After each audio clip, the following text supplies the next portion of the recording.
Welcome back to another episode of Beekeeping Buddies. I'm Steven. And I'm Luke. It's been brought to my attention, sir, that we should inform our listeners about what the intro noise is. It was just prior to me starting this podcast. We should. That was actually recorded. We should let everyone guess. But it was actually recorded by me on one of my hives, I think 2 summers ago, when I realized that the hive was weirdly noisy when I took the lid off, which is really common with being queenless. Yeah. So they were queenless, and so that is the hum of, or they call it the roar of a queenless hive. So that was them telling me they are not happy. And that was sort of a tongue-in-cheek nod to the 2 guys sitting around talking about bees with no queen at the table. It is, yeah. The 2, yeah. Which, when we had Val here, I should have changed it to something else. But it is 2026. This is the first podcast of the year. This will be season 3 for us. Yep. And we're going to spend this episode talking about some stats for 2025 and some goals for 2026. So if you want to hear about all that, stay tuned. Rounding out 2025, we had about 5,200 downloads of the podcast. Now, there's some debate amongst us between what is a download and what is a listen, because the way I personally listen to a lot of podcasts is streamed off of whatever platform is hosting that content as opposed to downloading to a physical device. But it sounds like that maybe that's not the norm. So yeah, and I don't know exactly if that means it's downloading at the time or you're doing the whole stream. Yeah, it's not really clear either on our stats. But 5,200 we felt like was an impressive, because I think coming into 2025 we were only at 1,000. 1,000, yeah, basically. So it's pretty good growth for us. I think our largest platform is Apple Podcasts.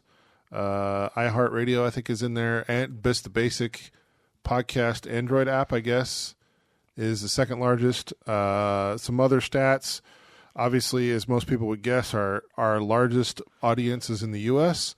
Our second largest audience, we'll let all of our listeners guess and yell at the radio right now what they think that is. Correct, you were wrong. Thank you. You were wrong. Well, there's some of them that are correct because they're listening. Yes. But for all 90 of you or 100 and something of you that listen from Sweden, you were correct. Yeah. For all the other 5,000 of you that are the rest of the world, are actually mostly U.S., you were wondering, like us, why it's Sweden, and then specifically Young Shimping. Hopefully I got that right. Young Shimping. Something like that. There's a province, city, I think. A county? I believe it's a city. Well, it was a large area on the map. Yeah.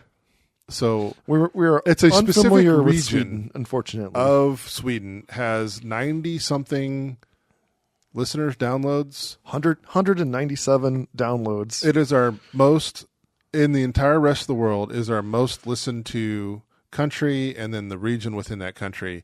So if you're from that area, shout out to you guys. Thanks for listening. We would really love to know, like, are you a beekeeping group that found us or something? Because you are a real standout statistic in the breakdown of all of our information that we have. Yep. And we appreciate you listening. You think it's somebody close? Or Canada, right? Yeah. Like Canada is like 5th on the list. It's not even anywhere close. Yeah, Canada, we've got like 12 downloads or listens. Yeah. So, but yeah, Sweden's way up there, and I don't know anything in Swedish. Actually, it's one of the languages that I know some Norwegian, which I know they're close as far as languages go.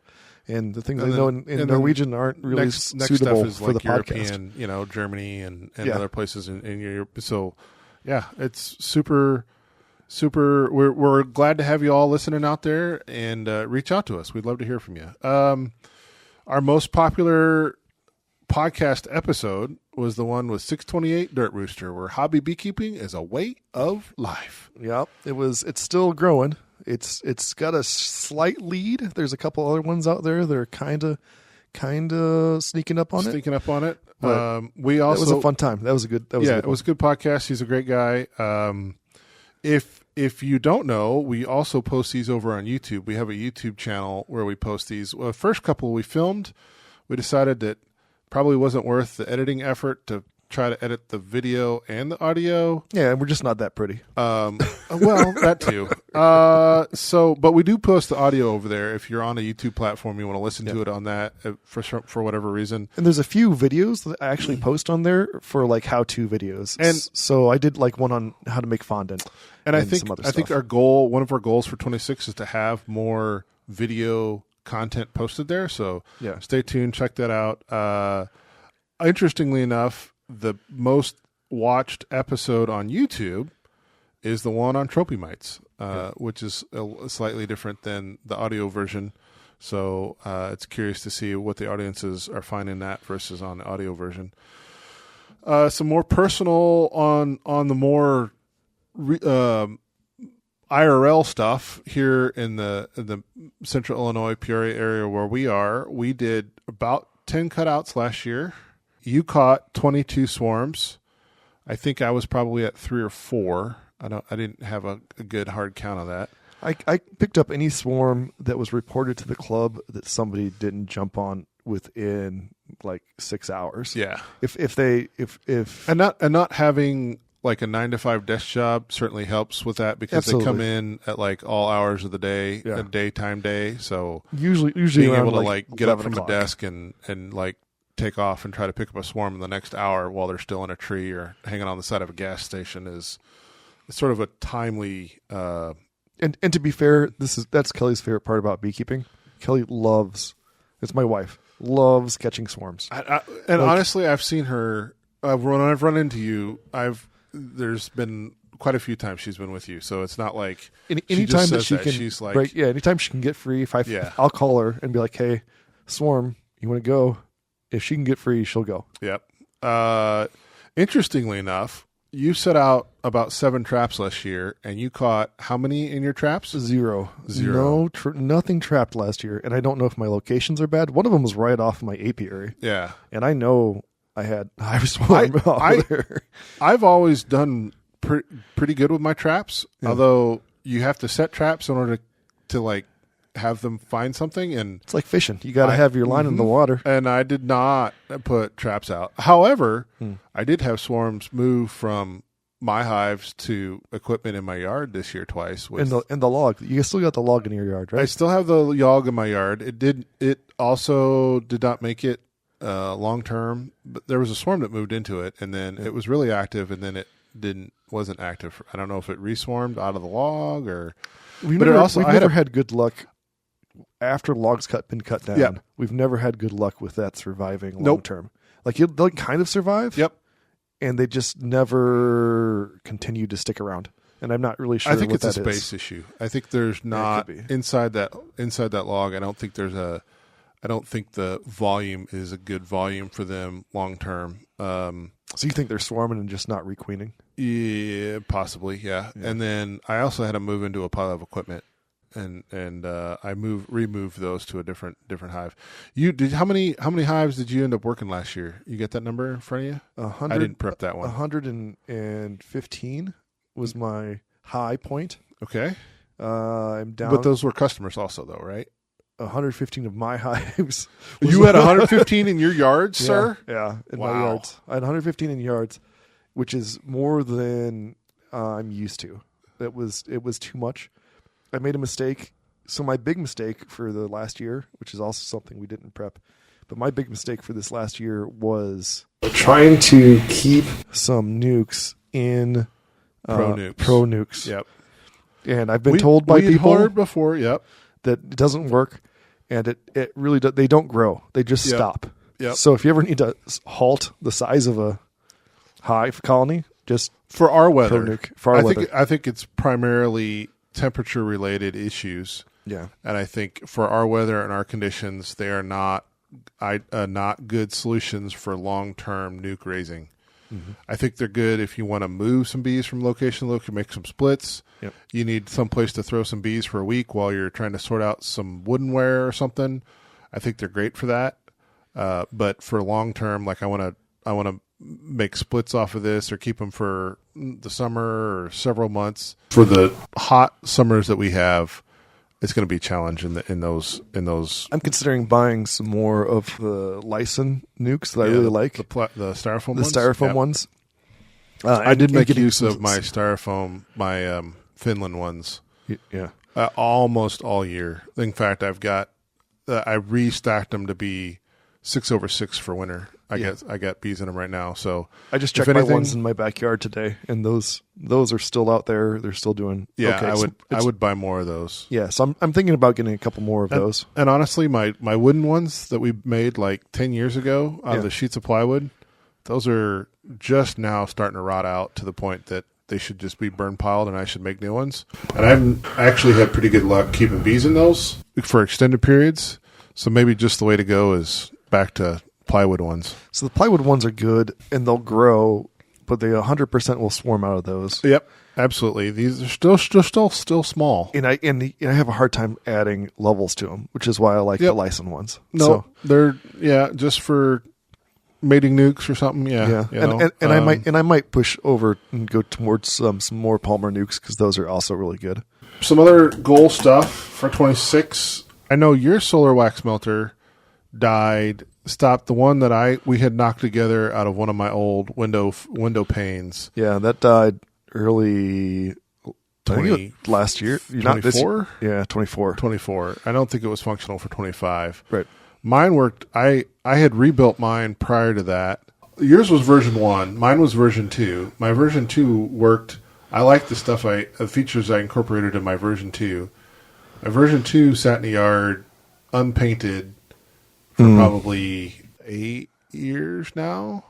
Okay. And it finally rotted and fell apart. And I bumped it with a tractor. Yeah, it's no small feat with the tractors and then the goats. The goats, because there was nothing special. Like, it just sat in the yard, right? Yeah. Like, it just sits on the ground.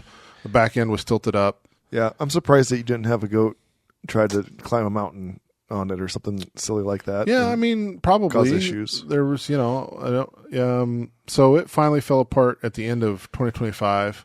So it's no longer... It's defunct. It's defunct, thank you. And so it needs to be rebuilt. So we need 2 solar wax melters with new and improved designs, including standing height, working it, so up on some sort of elevated stilts, legs, something. Don't want to be bending over in the yard as much as possible. I'd like to have a little shelf on the bottom of mine so I can stuff frames that I intend to melt there instead of having them randomly laying around my yard looking nasty in my yard. I intend to build you some sawhorse looking stands for nukes, because last year with our nuke adventure that we started, you wound up with a lot of extra nukes in your yard for much longer than we were hoping, and working nukes on pallets on the ground is a lot of bending over. And so the idea here is that, or kneeling, and the bees, if they're in your face there, if you're worried about them being in your face, when you're kneeling or bending over, they are 100% there. In my head, what I have is basically a giant sawhorse that's light enough for you to pick up and move around when you don't have nukes sitting on it. But otherwise, you can throw it out in the yard, line it up with 8 or 10 nukes, and work them at waist height. So the idea is that they're light enough just to pick up and move them out of the middle of the yard when you don't have nukes in the yard. We are going to have nukes again for 2026. If you're interested in getting in on those nuke purchases, nuke sales, check out the Riverview Road apiary website. They're there for order. Or if you're in our general physical area, you can show up at the Beekeeping Club, run into us, and we'll take the order that way and have them available. We're shooting for mid-April again for 2026. Yeah, the picture of the nuke that's on you'll see it when you scroll down. It's partially down about halfway down the website. That's a real nuke. That's one of the nukes that we sold last year. And they are all fairly representative of bursting at the edge. Yep. Yeah. They were really good from our supplier, and we're using the same supplier again this year, and we anticipate another great year of nukes for the people who bought those. We had a guy show up at the club early in 2025. He's a row crop farmer for a living, but he had gotten into pollinator habitat and trying to figure out if there was a benefit for fixing nitrogen through clover that he could squeeze in between growing seasons in the beginning part of the year. And those of you that aren't in the Illinois area, So the Illinois River is kind of a silty, muddy river. And it's because we have so many farmers here and because our topsoil is fantastic. Yeah. But when we plow it, we get quite a bit of runoff. And so where his farm was right along the river. And so he was losing. Like it's directly adjacent to this is not like it's kind of close. Like you can stand on his property and see the river from his farm fields. From his farm fields. And he was losing topsoil. And they measure it and they can measure it. And he was losing topsoil. So they have here in the Midwest what are called a cover crop, right? Yeah. Which are a retention crop. And those keep the topsoil from blowing away, right? Especially when it gets dry and windy or things like that. So it keeps it from losing his topsoil. So that's what he started with. And then he could also, the idea is you also plant a cover crop that you can till into the soil and return nutrients of that cover crop to the soil. So nitrogen fixing cover crops could theoretically improve your soil conditions while retaining your topsoil. So the seeds are actually applied with a crop duster, the same plane that they spray herbicides, pesticides with. So they can actually airdrop those seeds onto the field because they're really small. The wildflower mix is super small seeds. And then they get a bunch of pollinator habitat, these bunch of wildflowers that pop up. They bloom, and then right at the end of their bloom, they spray them off right before the corn is starting to do second leaf or third leaf things. He had he had also had a modified tractor with a modified plow on it that cleared sections specifically for the corn. And so the corn, the clover and things, the idea was that it would be a nitrogen fixer, and he never found that. I remember him saying that we did poke at that more. Yeah, but he did find that the clover provided cover for the corn to get set. Yeah, and so as long as it was we're not farmers, Steve and I are not farmers at all. But as long as it was in the early stages of that corn setting, it improved their growth. Yeah, something about the second leaf, third leaf, fourth leaf thing, which is some sort of developmental time for corn when it's going to do this, that, and the other. And they spray it off right at that right developmental time so that it gets the best benefit from the pollinator, clover stuff, and then then the corn can take off and do corn things. Point is, there's a period of window in there where we could set some hives and potentially take advantage of a bunch of awesome pollinator habitat to bring in additional spring honey. And we had tried to do that in 2025. The timing didn't work out. I really want to put that on my list for 2026 as a goal to put some hives on a trailer and take them down and really see. Now, I did test the trailer theory not there. For the buckwheat. That's the next item on my list. Yeah. You definitely sounds like you want to do buckwheat again for this year. I'd like to do that again. I personally really like buckwheat. It is a fall crop at this location. They use it for growing for the ducks and bringing the ducks in because ducks really like it, and the buckwheat seed floats. So they have acres and acres of this stuff. The hives that I set on it did really well as far as bringing in honey. I only put 6 hives on there, and I put some of them that were struggling on there to see what would happen. Yep. And those really grew. Yep. So that's to me, it was worth my time and effort. The guys working with there were super nice, and it was really literally drive the trailer in, set it up, drop it off, show up a few weeks later. One of them actually swarmed. Really? Late in the season, yeah. Is that because you didn't have enough space on it? Yeah.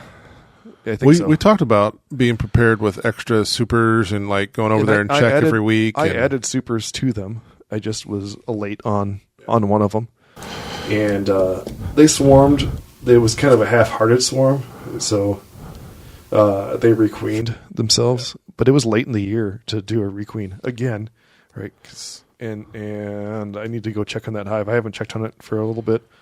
But I pulled probably 50 pounds of buckwheat honey off that was excess, which I considered excess, right before fall. So I really like buckwheat honey. I think it's one of their non-sweet, dark brown. It's a nice honey. That was sort of out in the bee yard goals. We also have some podcast goals. We hope to have a few more speaking guests. I think we had 2 in 2025. I think we're looking to hit like a 5 or 6. Yeah, I'd like to hit 6. 6 is close to every other month. You'd get a new speaker, somebody that we can talk to about whatever's happening in the bee world. So if you're out there and you enjoyed our couple of episodes we had when we had guests on, and you enjoyed those, and you have other people that you think the audience would enjoy listening to and would make great people to talk to, reach out, let us know. We'd love to have them on the podcast and talk to them. We have a couple of people in mind for this year already, but there's plenty of opportunities there to get some more people on. Yeah, and we're nice guys. We've done this before now. We've got all the kinks worked out for where most of the kinks worked out. Now that I say that we got all of them worked out, I'm sure one will show up. Speaking of technical challenges, we also upgraded our microphones for 2026. It was the end of the Santa Claus, a.k.a. Luke, upgraded our microphone setup for the podcast. So if we're sounding better, this is our first podcast that we've recorded on the new microphones. These are Shure microphones, which I guess were what the recommendation was if you're serious about doing podcast stuff. I do see the name pop up on other people that are doing podcasts that are video recorded also. They said that if you are in your 3rd season, then we must be serious podcasters, which I think is hilarious. But it's still, I figured, you know what, we'll step up from the ones that we started with and see how it goes. So we do have 42 episodes of the podcast, so apparently that's quite a few more than just your average, I want to start a podcast kind of people. What's interesting, right? We talk for about an hour. Yep. We talk for about an hour before we talk for an hour. we do some pregame show, yep. Yep. And then I spend between 2 and 6 hours editing to get things. Depending on how much ums and... Do how many ums we've put in there. I should make an episode just of our ums. I haven't done it yet. That sounds like an April Fool's episode. Yeah, there's quite a few in there. We spent some time putting this together, and we've always hoped that you enjoy it. We enjoy doing it, too. With the other YouTube content that we do a lot of, I don't know that I shot any YouTube content for my channel in 2025.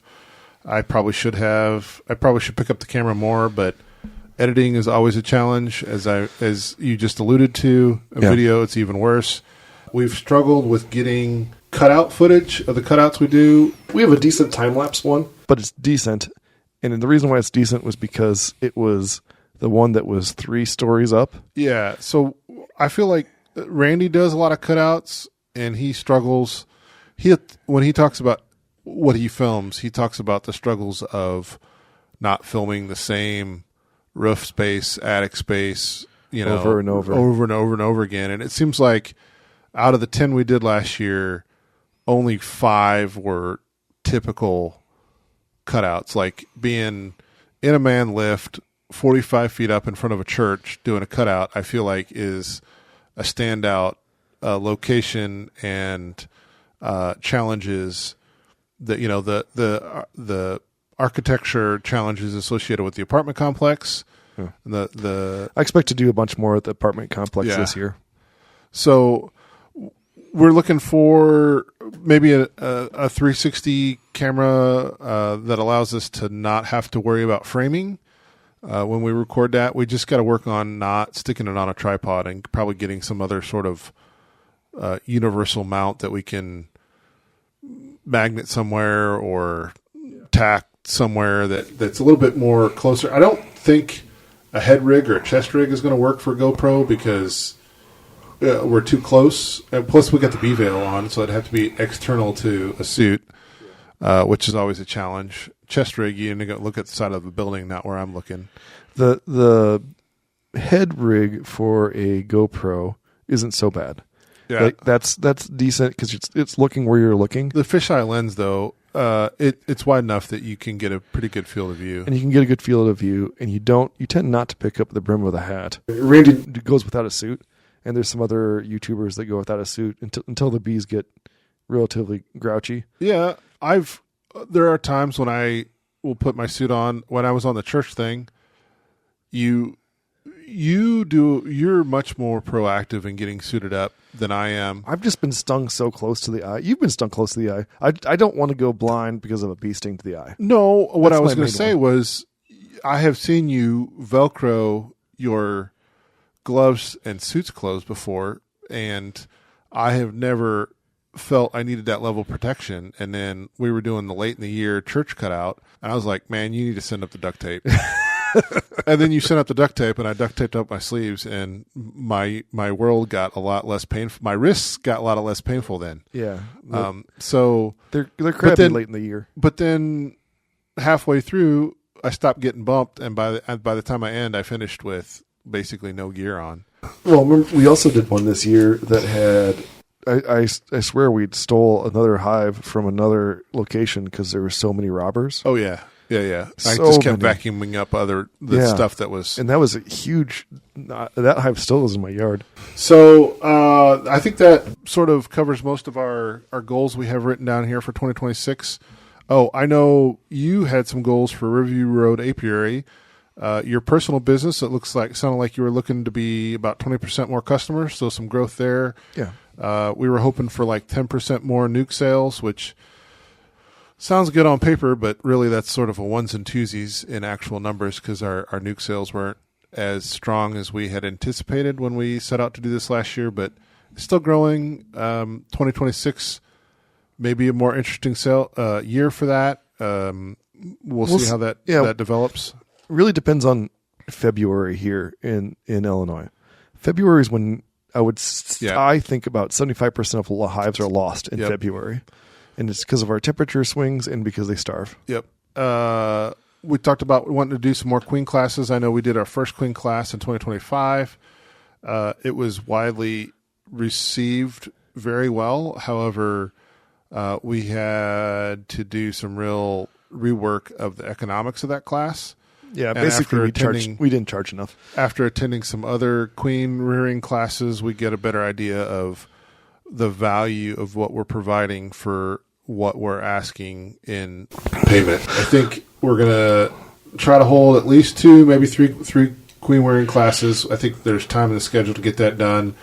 So I would like to be able to have the queen rearing course, and then at least like one of the things that you get at the end of it is if you have a queen that you reared, that you grafted, like you can come back in your local. You can pick it up? You can come pick up your queen. Oh, yeah. Like you get a virgin queen and or 2, right? Yeah.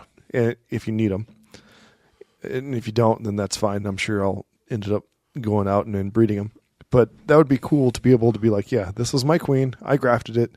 And I brought it home. Yeah, if you drove in for that class, maybe you don't want to make the drive back from Quad Cities or an hour away for that. Maybe you do because it's a $20 queen. But at the same time, that would definitely give you satisfaction that it certainly helps with you can track it, the cost associated with learning that skill, and you can say you get something out of it. There was a program 5-6 pre-COVID. Called the Illinois Queen Initiative. We don't know if we're going to reboot that or if we're just going to pick up and move forward with our own queen classes and in remembrance. It's got to get some legs underneath it. Any organization like that, it's got to get some momentum and some legs. And fundamentally, the idea was an idea to bring queen rearing awareness to the central Illinois area, so that locally, we could breed queens that were used to our environment, and that way we wind up with better queens suited for our area, if that's such a thing. Certainly, education is one of the top priorities for the queen rearing, but also if we can improve our queen stock, both with I know what I want to put on my list for a goal for 2026 because this is how the brain works. I want to actually do, I know exactly. What I'm going to say now, don't you? Yeah. I want to actually do the vaccination. Vaccinations. You got the vaccination stuff, and I actually have the box now. We hemmed and hawed about trying to what that would actually meant, and the reality of the situation was when it came time to putting 50 queens worth of, like, the amount of risk we had trying to put 50 queens in a box to get them vaccinated was a risk that we struggled with for this year. And I think my goal for 2026 is to get over that hump and to make that happen. Bite the bullet. We'll figure out we're going to work harder on making that happen, whether that means we just throw more money at it or we raise some more queens. We get some more virgins we raise and don't have. Well, they're not virgins. They have to be mated. Yeah. Mated. And if that means that's the main issue. If that means we got to divide and conquer on that deal, so we've got a larger bank of queens to work on instead of just pulling queens out of hives. I'm in because that is definitely a priority in the hives that I work to have vaccinated queens. So that's high on my priority for 2026. As I look to my right here, it looks like Santa Claus brought you a brood minder. Actually, that's for my birthday. My birthday is right near Christmas, so I'm one of those kids that usually only got one gift. However, my family, I do have to give my family props. They do a really good job of separating the gifts out, and so my parents, as they get older, have decided that for your birthday you get a check that's reflective of how many years you've had. Right, so it's like you got a whole like $49 this year. Well, there's a number for that. Okay. So with my check, you usually buy something for yourself. And then you tell mom and dad. And so I got a brood minder. So this is, in case you don't know, there was a company that we talked about earlier in 2025 that had scale. They had developed scales that you could use to monitor the weights of your hive. And they had a bunch of different ways you could run the scales. What scales for just one end, just the back, just the front, just the left, just the right, all four ends, all four corners. Yeah, front or back. Front or back. And what we have sitting here to my right is a singular scale, and it is a surprisingly chonky piece of kit. Like it's got some gravity to it. Yeah, and it's. I'm trying to see which one I actually did for those of you that are aware of what they are. It's not the W3. I think it's the W5. The W5 sounds right from when we were researching it. Yeah. So the idea is that you can stick this underneath the back edge of your hive, or front edge, I guess, and it will continuously weigh your hive, and you can track through an app, right? Yeah. An app with your phone. With your phone, it will upload the data to your phone, and you can watch how your weight of your hive changes throughout the season. You know, it grows with either brood or nectar or dearth, how it shrinks, how it gets ready for winter. So stay tuned for updates on, I'm sure we'll talk about it when it gets installed, and then I'm sure there'll be a third update when we finally have some data from it and how it's working. And I'm sure we'll refer to, man, my hive's put on 67 pounds in the past 2 weeks. Yeah, so maybe stay tuned for that exciting news. We'll name the hive, call it the Buddy Hive or something. Yeah. And so stay tuned for more information on that. If you've got other products that, if you're listening out there and you have something that you want to put in front of us for review or to try out, or if you have suggestions on stuff that we should try out, where I bought some additional bee cozies that were sort of random picks off of YouTube or off of Amazon. I have those sitting at home. I meant to bring them to sort of touchy-feely. We might talk about those a little bit, but for 2026, having some more products to talk about other than honey tastings. That's all. Which we're gonna do those too. Yep. Honey tastings, classes. I've got somebody signed up for my beginner beekeeping course. Okay. It's on a Wednesday. I have one on a Wednesday and one on a Saturday this year because they requested, "Hey, can you just make one on a Wednesday?" Yep. They're the only person that had asked.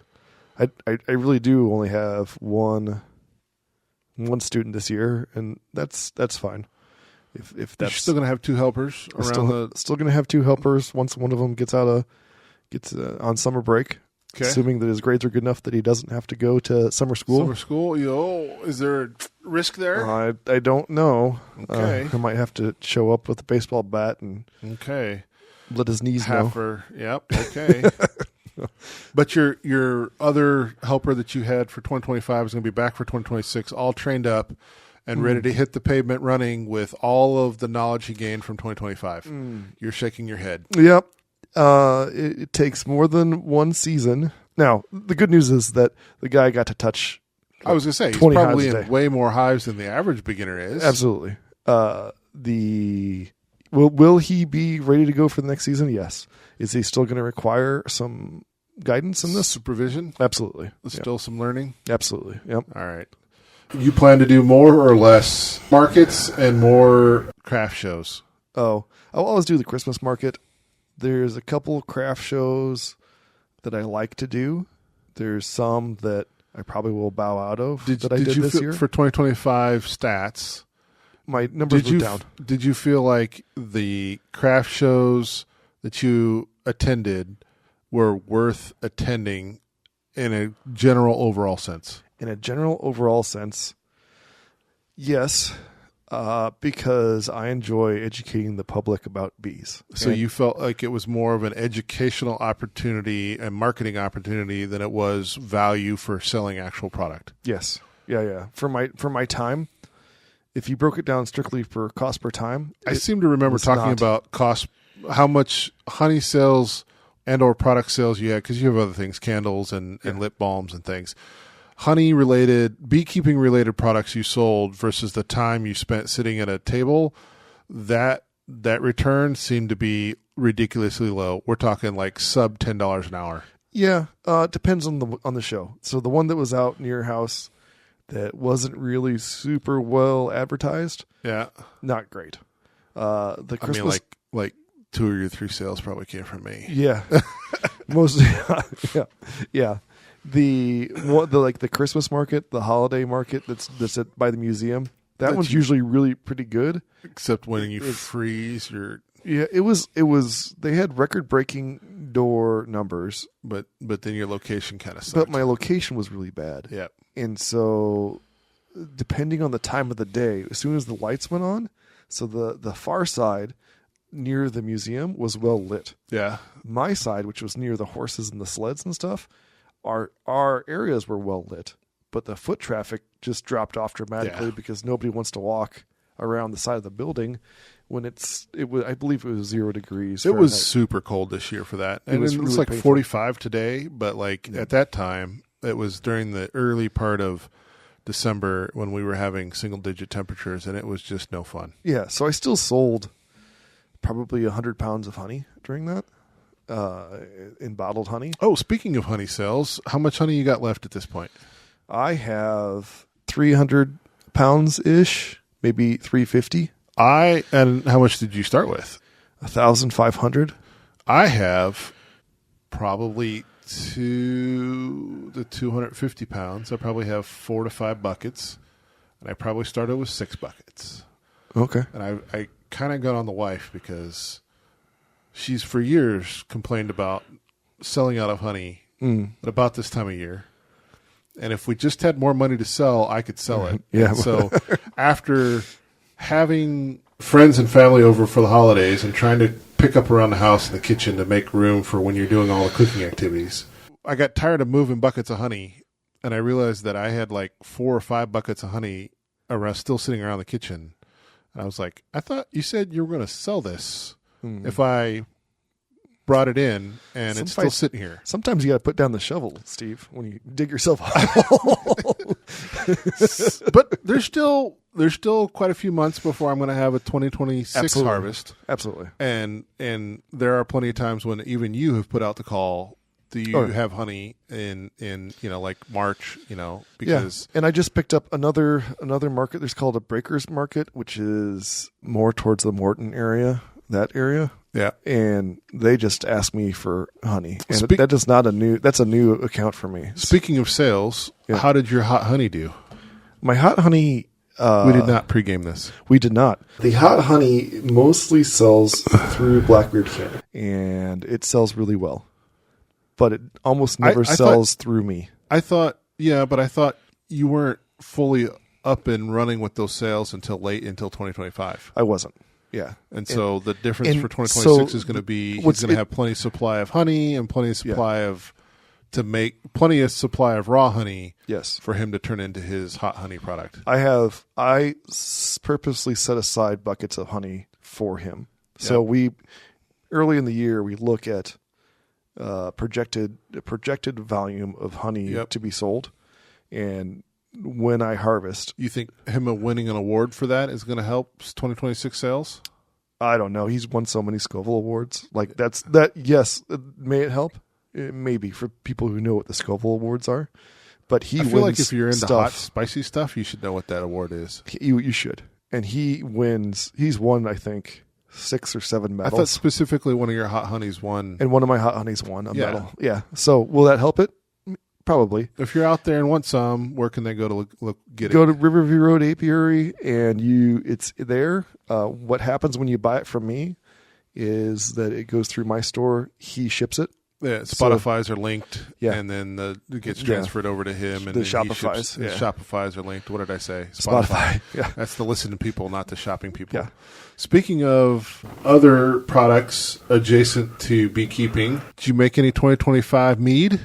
I did not make any mead so far. So that would be a 2026 goal. It'll be a 2026 goal 26. because we're already there. I have the buckets. I have everything prepared. Because you've done this in the past. I do. I make a pineapple melomel. Yeah, what that's called. And I know you've enjoyed doing that in the past, but I noted that you had not. Usually, that's a fall winter activity for you, and I didn't hear you talk about setting that up and doing a mead batch. I haven't yet.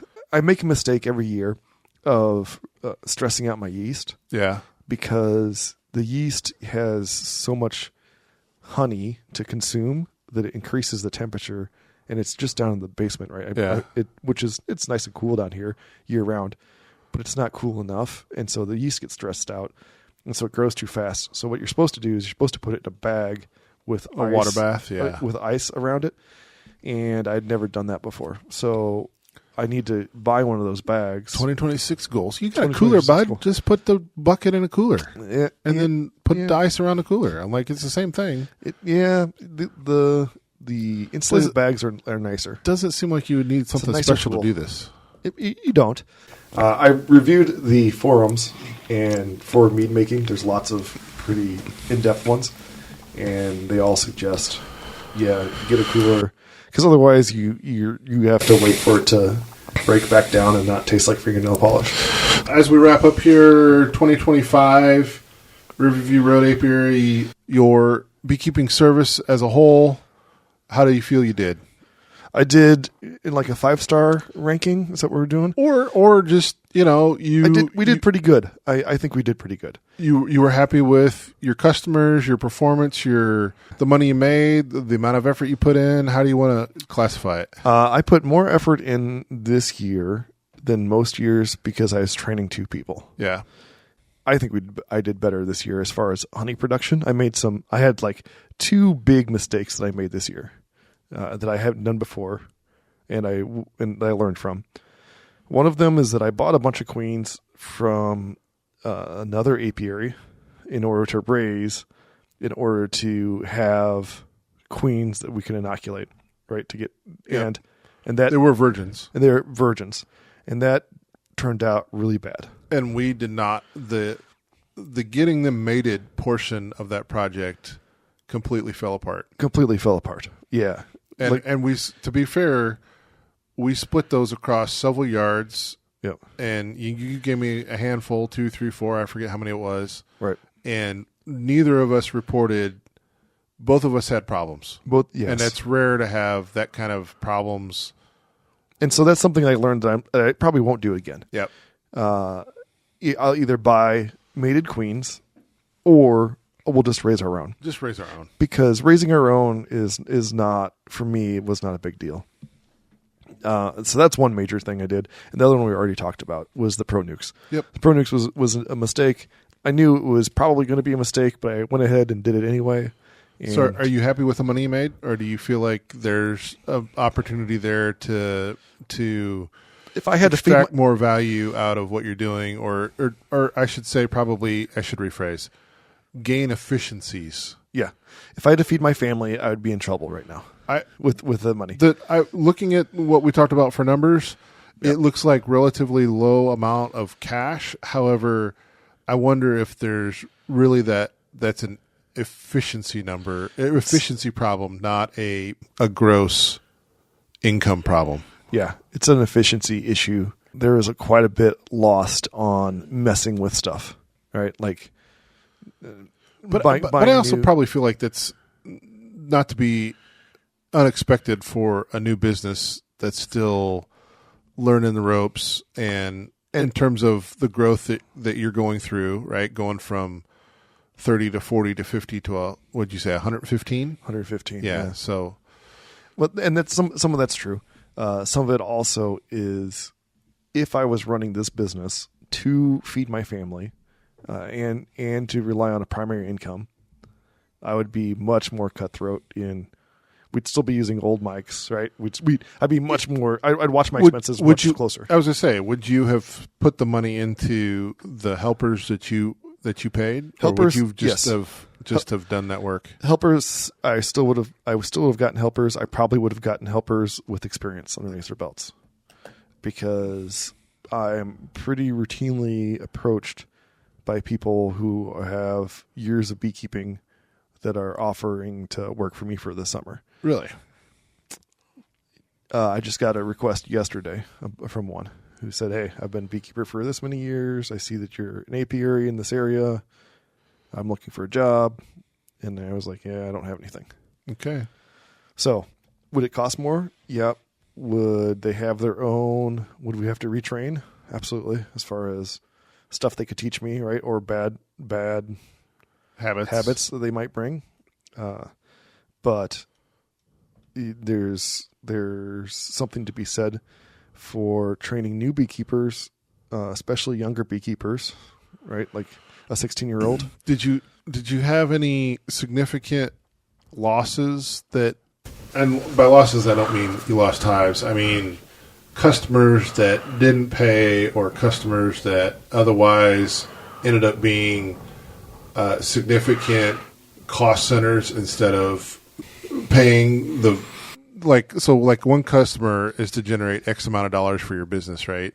Yeah. And so did you have any this year that stood out as being obvious losers for you, that there's something to be learned from that? Like, I shouldn't take on this kind of customer, or always watch if they get behind, cut them off quicker. Like, any lessons there? Yeah. So we had one, you and I had one on one of the cutouts, right? It's this one of the cutouts comes to mind, but I'm curious whether or not you also had any of your beekeeping service customers. I think in your past we did this last year. Was it 2025? I thought it was 23 into 24. Beginning of this last year, we had one that I'd gone out there. So the previous year, the 23 to 24, they had paid me for, and they'd sold their house, and they'd paid me for. The 24 to 25, the current owner was selling the property, and I still don't know if it's sold. And they never paid me, and then basically stopped returning calls. So, but how much work did you do for that client before that happened? Probably 6 hours of work, 7 hours of work. So it wasn't like you did half a year's worth of work and then it hurt my heart to stop, because their bees are still out there. I'm sure that they didn't make it, right? And they or is it any different from many of those other beginners that never get into their hives? Well, but still, it doesn't make me feel good about it. But as running a business, what I ended up doing those that because we talked about this before, what I ended up doing was I went out there and I took honey from the hives that would not hurt the hive. You found ways to get value out of the situation you were in. But I also know that you previously, before you went full time, part time, you also had a customer that was notoriously late on payments and promised to do this and would trickle in a little here and a little there, and ultimately, I think you made your numbers work again by extracting value through some honey, but as opposed to just straight up, I'm supposed to get paid for the service I'm doing. Again, in 2025, any lessons learned there for things you'll be looking out for 26? Yeah. so early in the season, before first quarter, is when I put out all of my bills for customers for the next year. And I have one customer, and I don't really love it, but I have one customer that wants to be billed on a monthly basis compared to... So they'll take a yearly payment and try to split it up into 12 payments? Yeah, 12 payments. And I don't love that. I am doing it for them because of the situation that they're in. And I'll probably do that again for this customer, but I probably won't offer that for other people. The amount we're talking is not huge. If it's a unique customer that's got like 10, 20, 30 hives you're managing, and they're like the equivalent of 5 or 10 other customers, and if that was a situation, then sure. Yeah. But no, this is a health thing that they've got that I'm managing these hives for. It's really hard to look. I know we have this discussion when it comes up on a cutouts as how do you avoid giving the grandma a discount, right? You know, I don't know, I said $600 is a lot of money, and then you're like, listen, I know you're in a tight spot, but yeah, I'm still up here on the ladder getting stung and sweating. So yeah, after with specialized equipment, right? Because that's the other thing we kind of talked about, but the bee bucket. BVAC, we had to actually replace the top of it. Right? We talked about that this year.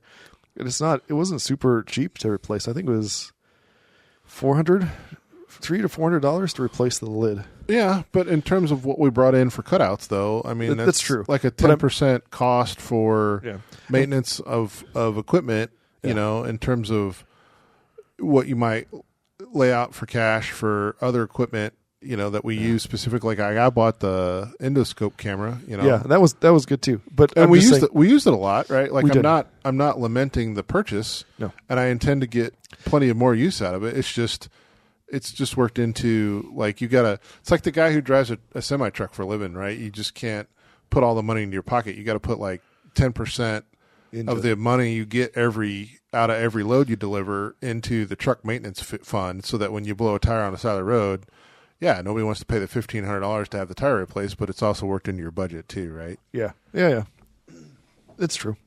What about you? You got things for the farm? You got the... I guess I didn't talk about my hives. No. I think 2025, I should have pre-gamed this. I wrote down your number. I didn't write down my number. I think for 2025... We got 4 buckets in the house. Oh, so that's for, gonna be for honey sale. That's going to be like 200 pounds. Oh, yeah. So I brought in like 250 pounds. Okay. And I ended up working 8 hives at the club apiary. Mm-hmm. I think 4, probably 9 hives. 4 of my personal hives, and like 4 or 5 that I was attributing to the club. And then at my house, at my property where the goats are, I think I have another 7. So that's toward the top end of the number of hives I want to manage. Above about 10 to 15. 15 is like my limit. Above 10, I start to notice. I like to be in probably the 5 to 8 range. That's comfortable for me in terms of the amount of time I have to dedicate to it, and then balance that with how much honey I'm going to harvest. Usually I need about 8 hives for 4 of them to produce well enough for me to get a good honey crop off of, just out of whatever reason, just the averages of things. So if I go through winter and I come out with half of those, that's good enough for me, because that'll get me down to a manageable number again. And if I do queen rearing and splits and swarm captures and all of those things, take a nuke of ours, just because it's nice to bring in some new stock every now and then. I'll continue to work that. And my personal goals, probably continuing to work on my wooden ware has gotten long in the tooth. Mm-hmm. I've been doing it since 2008, and I had some used equipment I bought when I expanded in 2010, 2011, and I added more hives. I bought some older equipment from a guy that was retiring, and it's still floating around my yard. So I've got boxes that are easily 15 to 20 years old, and it's starting to look a little ratty. So I'll probably be doing some more maintenance, more culling of boxes in the yard for 2026. Something that I was asked recently was I switched a couple of my wooden boxes my bottom boards. Yeah. Bottom boards rot, Yep. especially solid bottom boards. I find rot way faster than The screens? ones. So I swapped out some of my boxes onto Aparies bottom boards. Those are the plastic ones that have the flip down and they have the pollen trap in there. That pollen trap is awesome. So you're going to do more pollen trap for I'm going to 2026? do more pollen traps. I get requests for pollen, not in large volumes, not in so I put them. I have put them. I dry them. I have an industrial sized food dryer thing. It's not industrial size. It sits on a counter like everybody else's. It's big. It's not the size of a refrigerator, sir. It's not the size of a refrigerator. You're right. It's the fancy one with 10 shelves. Yeah. That can do I think you can do 15 apples or 20 apples at a time. Anyway, I use that to dry my pollen. And then I put it into my 1 pound containers. And I use it just for little sprinkles on top of stuff, or I put it back and feed it to the bees in the spring. I didn't really use the pollen traps very much because I wanted to see how they worked. Really good. So I'll be using some more of those. They're a little expensive. So it's $65 online, and you get free shipping for them. I think that they're probably one of the better bottom boards I've tried, but we'll see how they do through the winter because it's not really easy to close off. This is the first year, 2025 is your first year to run them? Yeah. Well, 2025 is the first year that I had a hive. I've had hives in them because I have had hives in my Aparies box with a bottom board last year. The hive never really took off. Yeah. And I think it was a genetics issue, not a hive issue, right? You mean not a woodenware issue? It was a colony issue, not a woodenware hive issue. So this one had a better chance of it. It still struggled, and if this one fails, I'll end up going through and taking the hive apart and washing it down with bleach and starting again. But the bottom boards are on wooden hives screwed all together. And this will be my first year going through winter with those. Speaking of alternate beekeeping equipment, we're going to make another run at those stupid flow hives again for 2026? Yeah, I did make a run with mine. Mine it was just as successful as 2025, sir. As 2024. It was. We've talked about it, and I think that you probably has to have some wax added to them in order for them to work. I watched a video. Yeah. So I think we have somebody from the Bee Club that offered to walk us through absolutely it. Just raves about it. Yeah. And I'm still not seeing it, but I'm not giving up yet either. I still own it. In fact, I have a second one. Yeah. As a member of the club. I have the same bees in that hive that I had when we got it. Oh, well, there you go. So those maybe you just need to move it to a different hive. Maybe those bees are like, screw that. We're boycotting that piece of equipment. I smelled it. Mean. They are not pleasant bees to work. But they no. I have a second one. Somebody downsized, get rid of equipment, and they were looking to make sure it got to a good home. And I said I'd give it a good home. So I think I have frames for a whole second super. So see, I should probably now. You definitely have to do it. You didn't even put it on this year, right? Nope. I didn't get around to it. And that's a me problem. And we'll put that on Steve's 2026 goals. There you go. Yeah. So if you enjoyed the podcast, thanks for listening. If you made it this far and you have ideas for speakers, reach out to us. If you've got products you want us to review, reach out to us. As always, we have the links on the YouTube as well as additional Patreon stuff that we'd like to get up and running for 2026. Some benefits there. If you'd like to support us, that's always an option. So we appreciate you listening. I appreciate everybody listening to this point in the podcast. And remember, every beekeeper needs a buddy. We hope you found one of yours right here.